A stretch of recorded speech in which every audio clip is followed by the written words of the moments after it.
his shirt was pulled and fish, of course, don't wear shirts. I suggest he watch an episode of SpongeBob SquarePants. Maybe we could have VAR goal check of the month. A sort of moderately pathetic picture of him all by himself in the gym. You'll never walk alone, very pointedly in the background.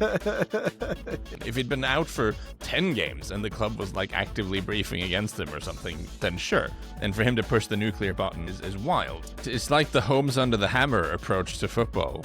Because I was thinking, David Luiz roaming around in Cyprus. I mean, that's something I'll spend 90 minutes watching. Please tell me Barca are using da-da-da-da, da-da-da-da-da. One of the greatest goals in Premier League history. I watched it again and again. It was like Wolves had recruited 5 or 6 drunks from the nearby Weatherspoons. You're watching 90 minutes, whether you like it or not. It does seem like their opponents could have fielded a team of actual Wolves. I don't know that I want to tempt fate. There were literally articles saying, is the title race over? Let's start at San Siro. Inter 0, Liverpool 1. Dominic Szoboszlai's 88th minute penalty. Inter's first home defeat in the Champions League since September 2022. But as I said in the intro, Baz, Liverpool just needed a win to go in off their backside. And that's they played okay, but that's kind of what happened. Yeah, after the events of the weekend, Liverpool in general and Arne Slot, I think in particular, needed at least to not lose this game, and winning it sent out a bit of a statement, particularly as Mo Salah had been left at home, as he kind of had to be, really. And it wasn't a particularly good game to watch, not that pleasant to the eye, but it was a very good win for Liverpool. There's talk over whether the penalty was soft or not. Bastoni, he tugged Florian Wirtz's shirt. It's a foul. Some refs give it, some don't. This one did, and I don't think they can have any complaints. But Dominic Szoboszlai stepped up, put the penalty away. It was, I suppose, slightly ironic that he was playing in Mo Salah's position on the night. But I wasn't particularly impressed with Inter. I'd be interested to hear what Nicky has to say about them. I thought they struggled to deal with Liverpool's forward line. They didn't show much imagination going forward and didn't really try to create much, and probably deserved to lose in the end. You're interested to hear what Nicky has to say about Inter. So am I. So is everybody. Nicky. Yeah, it was not a great game of football. There was a point in the evening when Lars was messaging the group and said something about the goals show on TNT, and I thought, I'm here stuck here watching the no goals show at San Siro. It was fairly dismal. But Inter have got, for sure, a problem that's ongoing with just a total inability to show up in their games against big clubs. The weekend they smashed 4 past Como, which, all right, doesn't sound amazing. Como have played some good football this season under Fabregas. They're playing well. They've got one of the best players in Serie A right now, Nico Paz, and Inter made really light work of them. But whenever they play a big team lately, they seem to not show up. And they got 12 points in their first 4 games in this Champions League. Then they lost to Atletico. Now they've lost to Liverpool. Didn't deserve any more from this game. Atletico game, maybe they deserved a draw. They've lost to Juventus back when they were still under Igor Tudor, not a particularly good team in Serie A. They lost to Napoli. They've lost to Milan. In fact, if you go back over the last 2 seasons and take their results against Napoli, Juventus, Roma and Milan, they've won only 2 of those and they've lost 6 of them. So they've been bad in big games over and over again. Certainly domestically, obviously. Last season, they did have some big international results because they got to the final of the Champions League and they did knock out Bayern and Barcelona. But since then, Simone Inzaghi's gone, and I think the team hasn't really worked out who it is under Christian Kivu. But they're better than they were last night. They're certainly capable of more. I was watching it and thinking this feels like a team that just has no confidence in itself to try to take on this occasion. A team that's lost its belief that it can play toe-to-toe with a team like this because they have got the talent, but they also had some circumstantial stuff that you could throw in there. They had to use 2 of their 3 substitutions windows, as it is, really early in the game for players before half time, and with Acerbi and Çalhanoğlu going off, they had some things go against them. The penalty decision, I'm with Baz. A lot of the time that won't get given, but it is grabbing someone's shirt in the area and you can't really complain about it. Inter fans certainly were pretty annoyed about a handball by Van Dijk right after the goal gets disallowed for Liverpool. Van Dijk does block a shot into the area from Bissek with his hand. Again, I'd put it in the category of seen them given. So perhaps on another day, if they hadn't just disallowed Liverpool's goal, the referee might have reviewed that one. But overall, I think they were second best to Liverpool. And Liverpool weren't amazing, but they were better. And so I think they deserved the win. Yeah, certainly in the category of I don't want to see them given. And we'll get to that other VAR. God, that agonising VAR. That's just painstaking watching this ball roll up and down someone's arm for 25 minutes. But I suppose the point is, Lars, Liverpool were a team with not much confidence, came up against a team with less confidence that worked for them. Did we see signs of a sort of post-Salah Liverpool there, a midfield diamond? Like, or is that, are we looking, is that too far to look from this one game? Maybe, but I do think it's maybe a little bit significant that they kept a clean sheet, because that has kind of been Arne Slot's justification for dropping Salah, which is very reasonable, which is what he said straight out loud, which is that you need, playing Szoboszlai gives them more solidity. I think with Salah, without opening that kind of worms again, the trade-off has been, certainly in the last year and for a little while before that, is that, okay, he doesn't have to do any defensive work, but he will score nearly a goal a game, like is what he was doing last year. And the second he isn't scoring or producing that much, then suddenly the fact that you're carrying a passenger becomes a problem. So you're having basically 10 outfield players who will work off the ball is an advantage, and we saw in this game that it is an advantage. And so I think the clean sheet is kind of notable. I also thought on the penalty, I read that Slot had to field question from irate local reporters who suggested that Wirtz had gone down like a fish. And I have to say, I don't agree with that, because his shirt was pulled, and fish, of course, don't wear shirts. They don't. And even trying to pull, like, because the skin is quite slippery and slimy with the fish, so you can't really do the tug of the skin either. No, I mean, although I suppose a wriggling fish that you're trying to put back in is sort of the move that Wirtz made, because his shirt is pulled and he falls the wrong way, actually. But I suspect also not something that happens with a fish. If you pull, you try to pull the thing, it won't. I'm fall sad the I wrong even way. gave you the opportunity to carry on with this, Lars. I mean, Slot afterwards actually said, Baz, look, in the Premier League that penalty is probably not given, but the goal is probably given. And, you know, it was just another moment where VAR was just interminable, that wait for that disallowed goal. And you're sort of watching it going, does anybody want this? This is where we are.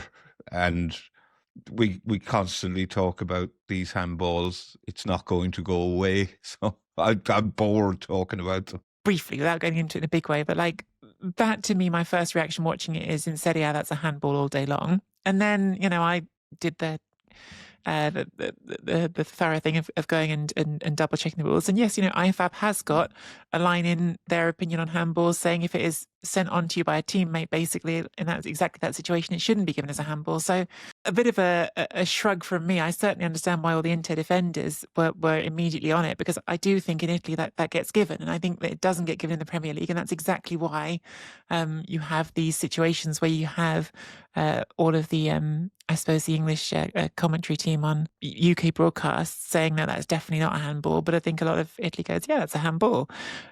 To me, I don't know, like instinctively, it's a goal that doesn't get scored without the hand going in, so it feels like maybe it should be, but I think like you, in the end, at a certain point, like I just don't want to be sat here stopping the game for however long it is, and that's the bit which I think most football fans relate to. Although, of course, also all football fans, almost universally, if it's their team that can benefit from the decision, would rather it waits 5 minutes and goes their way. I mean, I did posit on Twitter that maybe we could have VAR goal check of the month, you know, play the lightning scenes and then just have the ref running over to the screen and just see which one our favourite was. Should we talk about Mo Salah then? Because he posted, Lars, a sort of moderately pathetic picture of him all by himself in the gym with no comment.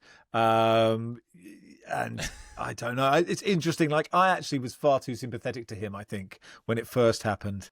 And sort of the days have gone on, I just thought it's ridiculous to, you know, and I'm team Carragher. I mean, it's been great for Jamie Carragher's career, if nothing else. Like, you know, everyone is hanging on Carragher. I like Carragher, but I've never hung on his every word. And now you're just waiting to see what Jamie Carragher says on Monday Night Football. Oh, he's on CBS next. What's going to happen? But Slot sort of said, I guess he could be in for the Brighton game. I imagine he would need to apologise. That doesn't seem like it's going to happen. But it's all just a bit sort of pathetic. Watching the World Cup draw and this thing kind of made me think about how being the center of attention for too many years, being the focal point of everything, being in a position where people are like praising you and being nice to you constantly maybe warps your ego and your perception of the world around you a little bit. Because I do think it is slightly wild that benching a guy for 2.5 games, which is what's happened. Like, he's been dropped for 3 games, but he came on at halftime for one of them. So he's been benched for 2.5 games, and that has led him to go public saying someone's trying to get me out of the club and it is a completely disproportionate reaction from him to what's actually happened. If he'd been out for 10 games and the club was like actively briefing against him or something, then sure. But that isn't what's happened. What's happened is that a guy in his 30s who wasn't playing particularly well during a period where the team was really struggling has been sat down for the coach to try something else. And for him to push the nuclear button off the bones of that is wild. And there's the thing about, he mentioned that he's not getting support from the club. If I was part of the, upstairs guys who were debating whether or not to hand him a massive new contract or not in the spring, and who had to probably go to the owners and say, hey, this guy is old, but he's been really good for us and he's a club icon, so we're going to push the boat out and hand out a much bigger contract than we're actually comfortable with because we think that's the right thing to do. For him to turn around a few months later and say they're not supporting him, I was like, hang on, excuse me? Have you checked your bank account recently? So like the whole situation is very unedifying. I secretly, privately think once you kind of talk yourself into handing him that massive contract and he starts this season not playing very well or not playing as well, then I think you immediately think, oh, okay, we've got 18 more months of this. And I wonder if he's almost solved that problem for them. I don't think we're quite in sort of Ronaldo United territory when he sort of actively made the team worse. Imagine that as a team. Ronaldo United is not a team I'd necessarily want to. But I don't think we're at the point where he's that big a problem. But I do think one of the things we've talked about in the, and this is going on a bit, in the great Liverpool form collapse discussion is that it seems like they've tried to replace Mo Salah when Mo Salah's already there and the team seems unbalanced. And maybe him moving on to Saudi Arabia in January is a thing that makes sense for everyone, including him, by the way, because then he can play the AFCON and then he can just kind of muck about and play football at a quite low intensity going into the World Cup, and he'll be like super ready physically and mentally for that maybe. So maybe that's a good outcome for everyone. Another Norwegian, Lars, Jan Åge Fjørtoft on ESPN was slightly lampooning this idea of Salah's that he's earned the right to be in the team all the time. He said, does that mean Kenny Dalglish can just get himself in the team whenever he feels like it? And it's the reality of football. You can be the best player ever, but when you're no longer producing at that level, there comes the point where you don't get to be in the team every week. And it feels like the beginning of the end, doesn't it? But you never know in football. Sometimes these stories do come back around. I think it is the end. There was quite an interesting exchange on Amazon Prime's coverage last night after the game. Arne Slot came out to talk to the pundits, one of whom was Clarence Seedorf, and he didn't particularly. He knows he has to talk about Salah, and he knows that's all anyone wants to talk about. But he was very much trying to keep the focus on the players who were in Milan and who had won the game and performed well. And Seedorf was like a dog with a bone, wouldn't let him go. And Slot said, so you're a journalist now, Clarence.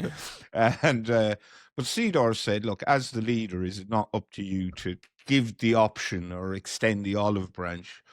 And Slot very much sort of said, well, should the initiative come from me or from him?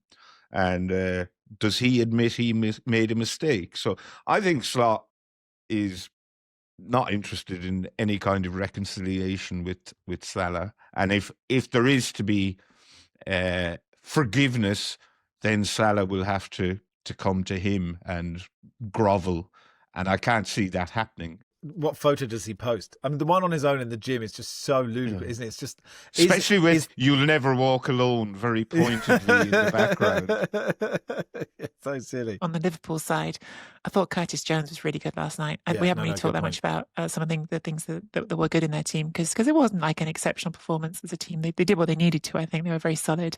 But I did think Curtis Jones was standout player of the game. Didn't seem to put a pass wrong all night. Was taking on his man. Was getting to some quite adventurous positions and also giving space to teammates. I thought he was really, really good. So just wanted to say that. And also Conor Bradley, when he came on, worth mentioning, I thought he made a bit of a difference. And in that slightly narrower diamond, you need your fullbacks to attack, so that might be good for Frimpong when he's back as well. Anyway, to Bergamo, Atalanta 2, Chelsea 1. It has not been a good week for Chelsea, Lars, since we started talking about them, in earnest as winning everything.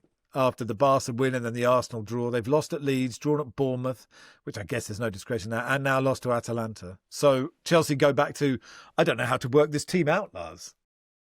No, but that feels like it has been the main constant with Chelsea this season, hasn't it? Like, I don't know how to work out Chelsea has become one of those conversations we've had too many times. They didn't rotate that much for this game. You had the sort of Enzo, Caicedo, Reece James midfield triumvirate in action. You had João Pedro front, Neto started. So I definitely think like they dropped points against Leeds. A lot of that was to do with the squad rotation. And at Bournemouth, I thought, yeah, I that was just kind of a slightly sort of underwhelming performance overall. I was about to say, they're too young, they don't have a lot of depth, but also they spent like £1 gazillion in the last sort of 3-4 years. So I feel like that shouldn't be the case. I suppose you can still be young and expensive. That's right? You so can. It's true. You can be team. young and expensive, as I'm sure many listeners are aware. But no, I think it's a case of Maresca keeps saying this. We don't have enough experience. We're not title challengers, and I guess that's fine. But it's 4 defeats in the last 5 away from home in the Champions League or something like that now. I mean, that seems to be an area that's just troubling them, and I'm just expecting a little bit more from this group. 1-0, Reece James has a half decent chance. Maybe that changes the game. But as part of the Nicky, the 2-pronged Charles de Ketelaere fan club with Philippe, it was nice to see him heavily involved in both goals. Yeah. But it was definitely with I suppose a helping hand from Chelsea. The first one, the cross for Scamacca's goal, lovely cross. He really stood that ball up well for Scamacca. His goal that he scored, you could see Cucurella's backing off him, and it's because Cucurella can see Zappacosta's coming outside, and he's desperately trying to get Badiashile to come across and give him some support. And De Ketelaere even talked about that after the game. Basically, he wasn't really planning to shoot, but because Cucurella just kept backing off him, it's like at some point, I'm not going to give this ball. I'm going to take it on. But I really, really enjoy watching De Ketelaere. I think he's a very, I don't know, unique is the wrong word because there have been others like him if you look broadly enough, but he's a rare kind of footballer. He's got this lanky, slightly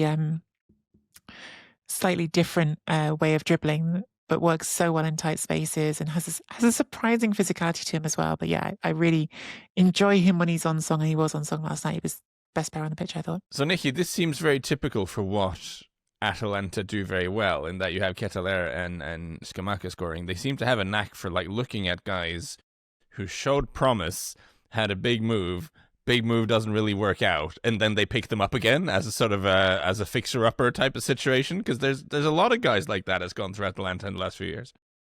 Yeah, I suppose exactly who Atalanta are now is somewhat in flux, because Gasperini has moved on. He's gone to Roma, and you have this unhappy little chapter under Ivan Juric, and now Palladino's come in as manager, and this was only, I think, his 5th game in charge. Lost the first one against Napoli, but then got a couple of wins, then lost to Verona again at the weekend, and so you're sort of not sure exactly where they are in their progress. But Palladino is a manager who absolutely deserved this chance. I think has potential to go on and be one of the rising names in Italian football. And look, even with this not fantastic start they've made to the season, they are doing well in the Champions League. I think they're on 13 points now, and so they have got the results there. And I think Palladino perhaps is going to be more able to continue that trend of what you've been saying, Lars, which I think it has been Atalanta's identity. Absolutely, they bring in these players and polish them up and get them back to their best. Of course, the biggest part of that is they had a manager, Gasperini, who was very, very good at doing it. And in De Ketelaere's case, absolutely, you can listen to the player talk about it. Huge amount of credit to Gasperini for that resurgence. It's like the homes under the hammer approach to football. So you got sort of Dion Dublin running around Europe looking at, this player's got stairs going all the way up to the bedroom. We got to bring him to Bergamo straight away. But from a Chelsea point of view, look, they are 11th in the table at the moment. They've got Paphos home, Napoli away. So, that looks like one win and one don't know. And that one more win wouldn't be enough to get them into the top 8, I guess. No, probably not. And I wouldn't say Paphos will be as straightforward as you're suggesting. They're this tournament's surprise package, and there's a very good chance they'll be fighting for their lives to stay in or to make it through to the knockout stages. And of course, David Luiz coming back to the bridge. A reunion with David Luiz. So it looks like it'll be difficult for them to finish in the top 8. And realistically, at least 4 of the 5 Premier Leagues, they should all be finishing top 8, I think. But it's not going to happen. I actually watched Paphos Monaco in its entirety last week, which is one of those moments when I realized that my recent efforts at having a better work-life balance may not have gone as well as I thought. But I watched it almost entirely because I was thinking, David Luiz roaming around in Cyprus. I mean, that's something I'll spend 90 minutes watching.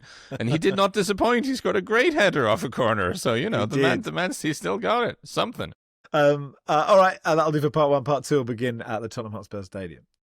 Welcome to part 2 of the Guardian Football Weekly. Barry, not this Barry, on X writes, are Spurs better than 1970 Brazil? Here we go. Tottenham 3, Slavia Prague 0. Another home win for Thomas Frank. Barry, it was only Slavia Prague, whose record in the Champions League is pretty rotten, but it's sort of cut and paste from Monday. Spurs were good. Xavi Simmons is good. Heung-min Son had his official farewell last night. He was invited to the game and got a good reception from the crowd. It was a very straightforward win for them, I think, and they probably should have won by a lot more. An own goal, was it, and 2 penalties. Xavi Simmons impressed, as you say. He almost spat the dummy when it looked like he won the second penalty to make that they went 3-0 ahead from. He almost didn't get to take it, but Christian Romero allowed him to, and all was well in the world again. Slavia Prague are very poor, and they're way down the bottom of the table, down 31st, I think, going into this game. As I say, you can only beat what's in front of you. Their goalkeeper played very well, Stanek. He kept the score down. But another good home win for Spurs against very limited opposition. And there was an awful lot of empty seats at the stadium. I think 15,000 was mentioned in the report. And I could totally understand why fans might not bother to go and see this game. Slavia Prague aren't a big draw. Spurs have Borussia Dortmund at home now and Eintracht Frankfurt away in their last game. They're 9th on 11 points. They should be aiming for top 8. I guess they probably have to win both to be guaranteed of it. I think about Simmons, Lars, I think, is he feels like watching Wirtz as well. They move in a similar way, him and Wirtz, and there've been the same criticisms about sort of physicality. So, but he has that ability to take the ball sort of on the half turn and take another touch before the opposition player has noticed that he's done it. Xavi Simmons has gotten a lot of criticism from for being part of Spurs' poor run, for not providing the sort of creativity and the chance creation they were hoping he would do, having been brought in for a big transfer fee, yada yada yada. In the games I've seen, it looks a lot to me like he's not getting the ball in good positions a lot of the time. Like, he often starts drifting out wide. I think a lot of what's been going wrong with Spurs this season is related to the fact that their central midfielders don't pass the ball forwards a lot. There's a lot of sideways and backwards with the midfielders, and the ball going out to the fullback, and Simon seems to be drifting out wide often. And just isn't getting the ball in those sort of half spaces, as they call them, in between midfield and attack, and in those areas where he can do damage. But it is also a factor that he has been knocked off the ball a little bit too often as well. So a combination, I think, of maybe toughening up a little bit, being a little quicker, getting it out of his feet, but also really his teammates finding him in better areas more often. I think selecting Archie Gray, and we said that on Monday, is quite big for a defensive midfielder who can pass the ball forward. I think both the Paulinho and the Bentancur in the midfield at the same time is an issue, because the ball will just never move forwards in the middle of the pitch, and that is not good. John says, if you invite guests over, but they warn you they'll fly into a violent rage if they see a rainbow at your place, should you invite them over in the first place? So Tottenham are forced to move the proud Lily White's pride flag at the request of Slavia Prague. It's usually displayed in the northeast corner of the stadium, which is close to the away fans. It was moved to the southwest corner. Proud Lily White said Slavia Prague have raised concerns that some of their supporters may damage the flag and cause disorder if it remains in its usual location. Once an away club raises a potential safety issue, UEFA and the home club is required to assess the risk and act accordingly. The outcome for tonight is the flag will be relocated. Let's be honest about what this means. The risk here isn't the flag, it's the reaction of a small number of opposition supporters. That's disappointing, and it's another reminder of the hostility LGBTQI plus fans still face across European football. We want to be clear, the clubs handled this appropriately. They've been transparent with us throughout, pushed back where they could, and made sure this sits firmly as a request from the visiting club rather than a decision rooted in Spurs' own values. For tonight, the flag will still fly.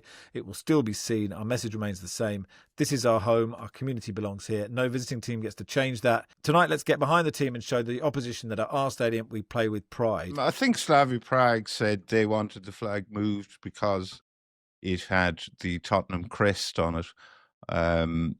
And not because it was a rainbow flag. I suspect that is not entirely the case. Lars said off air that they should have just replaced the flag with a rainbow that didn't have the Spurs crest on it. See what would have happened. But yeah, it's depressing that this happens. I suppose if they hadn't moved the flag, something worse might have happened, some act of violence. Slavia Prague fans don't have a great reputation when playing in Europe, and the fact that they're being pandered to in this way is quite irritating. I think it's that. I don't love this idea of, like, if it hadn't been removed, something bad might have happened. We're just like, all right, if they can't behave themselves, let those choices and those decisions be on them and let them face the consequences for that. I think the minimum requirement of going away to a football match is being able to stand next to a flag and not behave like a lunatic. There's been this conversation about the Pride match at the World Cup. Of course, and Egypt saying that they're not happy now about that happening.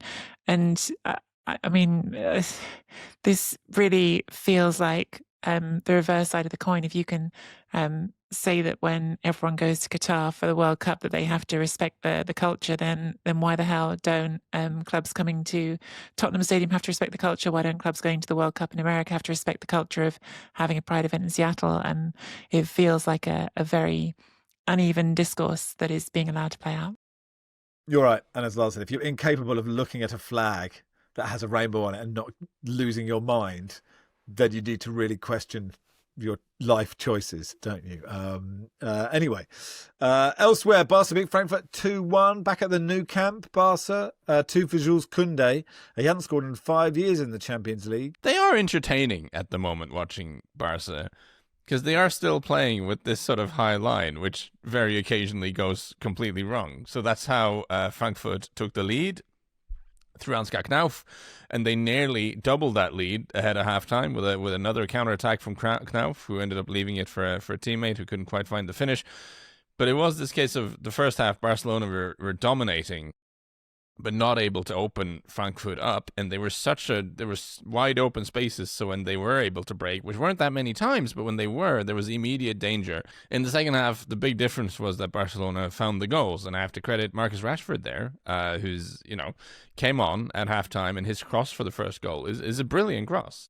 It's really, really good, and it's the occasional reminder of why all the issues with Rashford, there's still reasons to persist with him. There's still reasons why coaches at a very, very high level really want to work with him, because when you can get him right, he has this sort of game-breaking capacities to unlock things, and I think that cross to Koundé for the first goal was a really good example of that.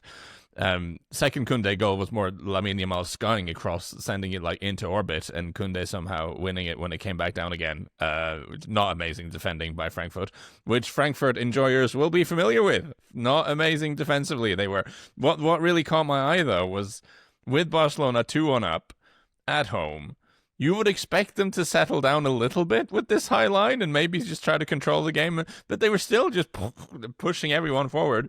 And towards the end, again, they were almost caught on the break a couple of times. And you're just watching this going, why are you behaving like this? You're 2-1 up in extra time at home. And they were still just taking massive risks. And it was really odd to watch. But they got away with it. I mean, is 2 goals disappointing for Barcelona against a team who shipped 6 at the weekend and who have conceded 29 in 13 league games? I don't know, maybe. Don't love the new goal music at the Camp Nou. I mean, maybe this is part of the Spotify team up that they now have big speakers and have to like be slightly even more flamboyant with the music. But the goal music makes you sound like you're in a slightly naff Swedish nightclub or something. Like, it's not the vibe anyone's going for, I don't think. Please tell me Barca are using da da da da da da da da da like every EFL League One team. That would really go down well there, I think. Bayern beat Sporting 3-1. I guess the chat, Nicky, is mainly about, or the interesting thing is this German Wunderkind, or maybe they say Wonderkid in Germany, to Leonard Karl, who scored another brilliant goal. He looks great, doesn't he? Yeah, I mean, I have to go to the goal music if we're going to talk about Bayern Munich, because they always have their like can-can music, yeah. Which I feel like in this sort of game where like where you were losing and then you get in top, like as the opponent must really get under your skin. Like, you've not just let the lead slip, but now they're doing this. Yeah, I don't know. It sort of works. The can at Bayern for some reason. It's so ingrained, isn't it? But it's also, if they're scoring goal number 7 against Darmstadt at home or something, you just go, "Come on, is this really necessary?" It's a good point. But yes, I mean, Karl looks pretty special, doesn't he? Looks like the next big teenage thing was very much more than just his goal last night as well. From what I've seen, obviously didn't see the full 90 minutes of it, but he's come into that team and is immediately looking like he has changed the dynamic of it behind the attack, and really, really exciting talent for them, and perhaps again already for the national team this summer. He was denied by a brilliant save from Rui Silva, the Sporting keeper, and then scored and became the youngest player in Champions League history to score in 3 consecutive games, I think. We mentioned him, how good he was when Bayern were beaten by Arsenal, but he's something else on the evidence of last night anyway. I don't know if he's played for Germany yet. I do know there's a clamour for him to go to the World Cup. That's exactly. I messaged Archie saying, "Is there a clamour?" To which he said, "In Munich there is always a clamour." He didn't get called up to the last. He didn't get called up to the last squad, and someone called Said El Mala from Cologne did. He said Karl will probably get a call up, but got a long way to go. Decent player, said Archie in an understated manner. Atleti won 3-2 at PSV. Good win for Atleti this, Lars? It was a good game for my compatriot, Alexander Sørloth, the Viking King, with 1 assist and 1 goal. It was an un-Atleti-y performance, if you can say that, because they did sort of let PSV back into the game a little bit, and they're not as defensively rugged as you'd expect a Diego Simeone team, but that Julian Alvarez, Alex Sørloth link up front is a really kind of balanced strike partnership that I think will be unpleasant to defend against for many, many teams. What has he done to become the Viking King? Or is that just a hereditary position? I think that's something in my... I think that was an honorary position bestowed upon him by the Trabzonspor fans back in the day. I think that was mid sort of... when the Game of Thrones hype was at its peak. So I think there were a lot of online graphics of him sort of made to look like Jon Snow or something, and he was the king in the north as well. But he does look like, I would argue, more than Erling Haaland. He looks like an extra from a Viking show, Alex Sørloth. Yes, and Erling is Norse god. I guess, if you are a Norwegian player who plays somewhere else in the world and you get neither Norse god or Viking king, then you are doing something wrong, aren't you? Unless you're a very slow-moving centre-back and they call you the longboat. I think PSV were very unlucky not to get something from this game. They missed 2 absolute sitters. One right at the end, a fella called Armando Obispo, who will have had a long, sleepless night, I suspect. Barry, any strong thoughts from Union Saint-Gilloise 2, Marseille 3, Monaco 1, Galatasaray 0, or Kairat 0, Olympiacos 1? Kairat 0, Olympiacos 1 was terrific. was a sensational game of football, despite the scoreline suggesting probably otherwise. I would say Olympiacos missed enough chances in this game to win the Champions League 5 times over. Anerbekov, who I do remember I think it was him, was in goal for their playoff win against Celtic, and was really good. Young keeper. He pulled off some absolutely sensational saves. Olympiacos, he finally let one in. Gelson Martins snuck one past him at his near post. And this was not, I think, maybe about 20 minutes to go. Then Olympiacos hit the woodwork twice. Mehdi Taremi missed an open goal from about 4 yards out. Then El Kabi missed an open goal. Then he hit the foot of the post. And then there was another astonishing Anerbekov save. So Olympiacos should have won this game 15-0, but they scraped through by 1. But it was hugely entertaining. It was on very early. It was on even before the early kickoffs. Earlier than that. Yeah. Wow, an appetizer. Then Union Saint-Gilloise, narrowly beaten by Marseille. Jason Greenwood was the star turn for Marseille in that one. Union Saint-Gilloise will be disappointed not to have taken a point because Promise David had a header right at the end that was brilliantly saved by Geronimo Rulli. And they also had 2 goals ruled out, Union Saint-Gilloise, when they were chasing it. And Roberto De Zerbi, not the calmest of characters under normal circumstances, was even more like close to spontaneous combustion on the bench. And also you'll like this, Max. You know, he came on for Saint-Gilloise, Sofiane Boufal. There he is. Yes. And I just thought, all right, he must be about 100 this. years old, but he's actually just 32. He's been drinking from the fountain of youth, this guy. Yeah. Oh, what a guy. Anyway, that'll do for part 2. Part 3 will begin with Manchester United's 4-1 win at Wolves on Monday night. Guy. Yeah. Oh, what a guy.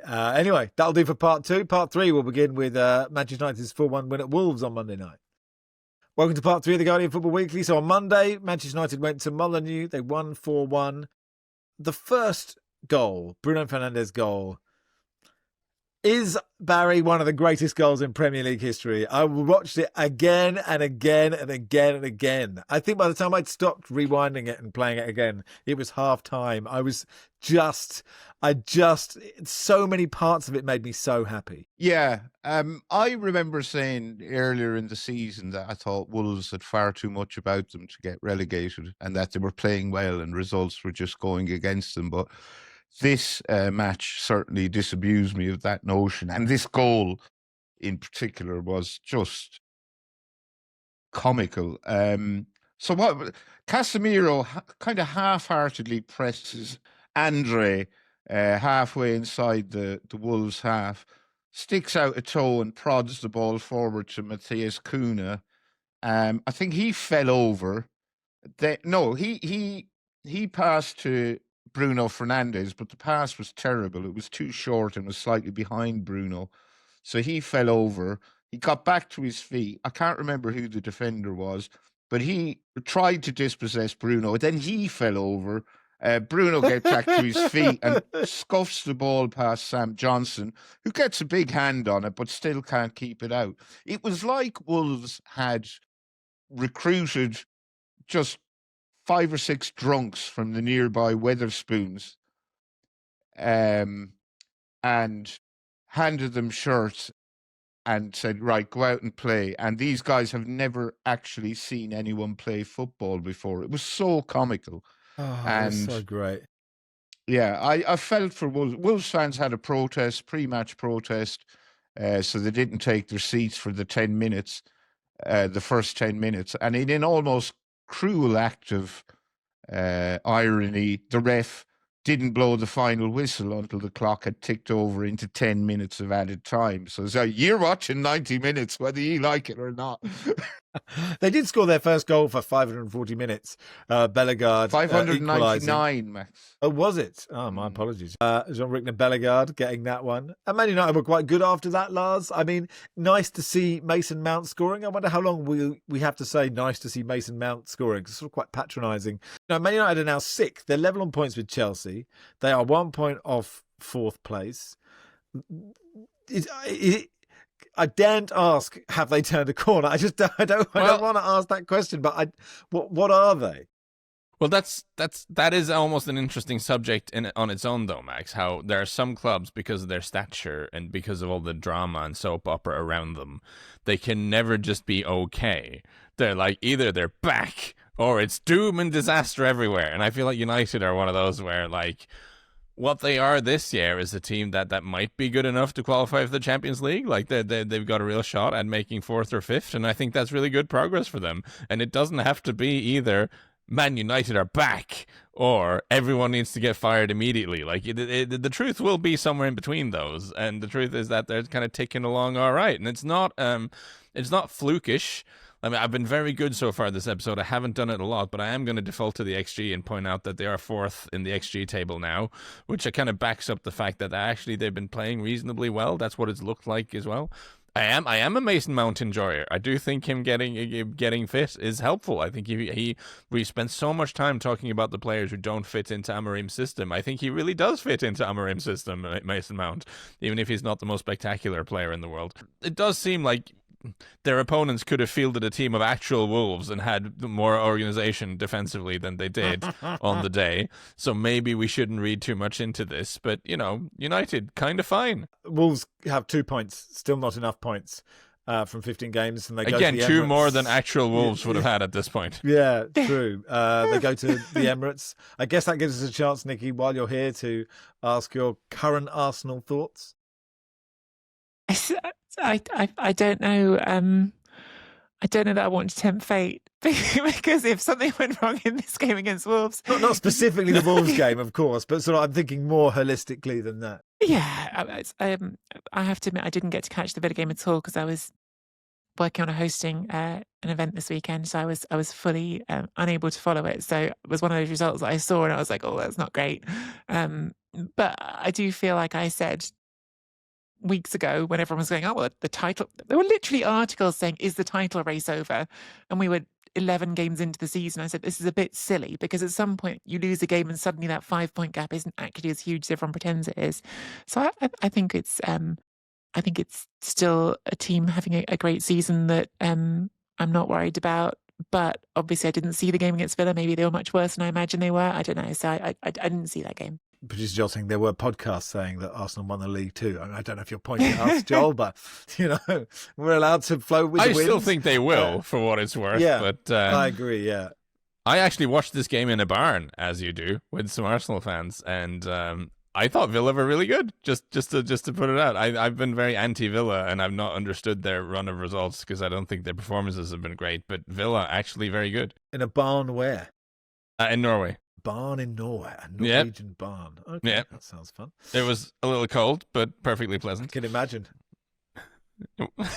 There isn't a Norwegian footballer called the Barn. That that's an old clodding centre back, isn't it? In the Championship, Frank Lampard's Coventry drew 1-1 at Preston. They lost 3-0 at the weekend, so a little bit of a blip. 10 points clear of Millwall in third, who have a game in hand. Middlesbrough are 5 points behind. They beat Charlton 2-1 at the Valley. There were lots of tributes at the Valley to Norman Barker, 68-year-old who'd been going to Charlton since 1968, who was taken ill during the 13th minute of the game against Portsmouth on Saturday and passed away despite receiving medical treatment.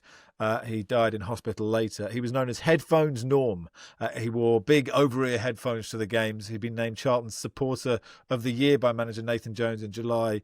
In a tribute posted online, the club said it was devastated by the loss of one of its most loyal and recognisable faces. experiences. We had an email from Sam who said, I wanted to share the sad news of the passing of lifelong Charlton supporter Norman Barca. He was a season ticket holder for 35 years, a constant presence through every twist of the club's journey, from leaving the Valley to the emotional return home, from the heights of Premier League football to the tougher years in League One. Norman's loyalty never wavered. He represented the very best of what it means to be a football fan: devotion, resilience, and an unbreakable bond with his club. His loss will be deeply felt within the Charlton community. Thanks for taking a moment to acknowledge a supporter who truly lived and breathed the game. I think there's been such an outpouring from beyond Charlton, because we all know those fans, even if we don't know them, who are just always there. And not just that, I was thinking this was more a lower league thing, but I think, Premier League fans will know this as well. Just the people who go all the time, there's some bloke who's there. He's always there in the same place, and actually they're the sort of constant. They are part of the sort of emotional fabric which makes you love going to football. When I was going to Arsenal every week as a season ticket holder, which I don't get to do nowadays, but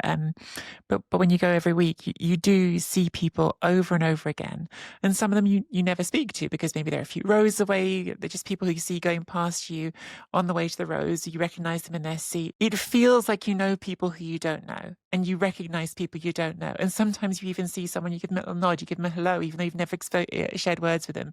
And maybe once you'll end up in that scrum that happens after a goal, you'll end up hugging these people because you don't actually really even think about it when you're in those moments of joy at a football game, do you? So I think there is this very particular bond with football and football fans when you're all there for the same reason. You're all there to cheer the team together, and you just recognise people and feel a connection to people even without actually knowing them. And I think those the little details like the headphones become part of who that person is, and how people relate not to them specifically, but to the experience of going to the ground and being at the game. And I think that all fans who go to the games every week like that become part of the tapestry. And it's I suppose he's just become this embodiment for lots of people of what that feeling is of connection to people who support your club with you. Yeah, I couldn't have said it better myself. At the bottom of the Championship looks very sort of 90s, early 2000s. Premier League, Portsmouth 22nd, Norwich 23rd, Sheffield Wednesday obviously bottom, -9 points. I was complaining on X about Cambridge letting in an equaliser at home to Chesterfield in the 92nd minute after dominating the game, and just infuriated. Matt replied saying it could have been worse. Having not won in weeks, Wednesday conceded on 90+7 with 7 seconds left, having had possession of the ball with 14 seconds to go. It never rains, but it pours. They drew 1-1 with Watford. And we'll finish with this from Rusthall FC in Step 5, the Southern Counties East Football League in Kent. They tweeted, slight delay here to the restart due to a floodlight issue, and they sent a photo. This was from the weekend, but we didn't have time on Monday. There's a few people standing just on the grass, some advertising hoardings. There's a ladder going up to the sort of fuse box or whatever it is, and at the top of the ladder is a guy wearing a number 9 shirt in full kit and his boots on. It's clearly the centre forward. Who's a guy called Char Clover, who tweeted later, I did my best. Apparently 14 out of the 16 lights on wasn't enough for the restart. Shame being 2-0 up, but oh well, we go again. Yeah, they were 2 up, I think, against Corinthians. And he fixed most of the floodlights, but not enough. He is a qualified electrician. It is worth pointing that out. 14 out of 16 sounds pretty good. That seems harsh. Good enough to me, doesn't it? But it's sort of like it epitomizes non-league football, this picture, in such a beautiful way. Lars? I think if we had 14 out of 16 lights in the house working, we could still podcast. So I'm saying. True. They are different things, I guess. But yeah, we blame the ref.